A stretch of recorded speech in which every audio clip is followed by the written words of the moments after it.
This question is actually, I think, easy. The stationary bodies explode into four identical fragments. Three of them fly off mutually perpendicular to each other. Acha, this was this. Now there are four identical components. Let the velocity of one component is v vector. Don't know its direction. Other three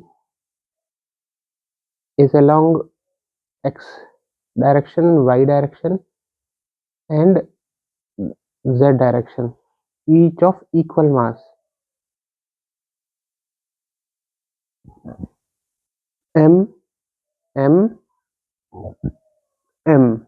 Let's say their velocity is v naught, v naught, and v naught. Do not know its velocity, the velocity of other identical mass.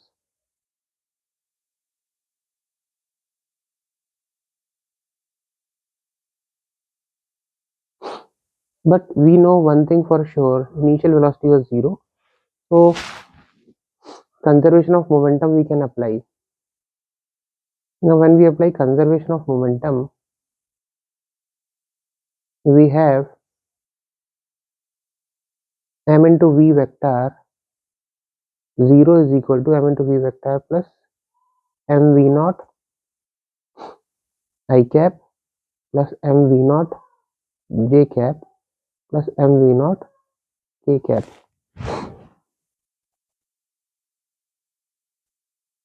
So v vector is equal to minus v naught into I cap plus j cap plus k cap. This is v vector. Net kinetic energy they are asking.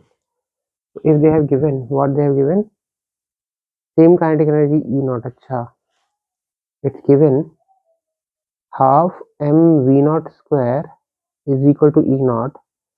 The total kinetic energy will be half m mod v square plus 3 into half m v naught square. Now mod v is what? Root over v naught square plus v naught square plus v naught square. So mod v square will be 3 v naught square.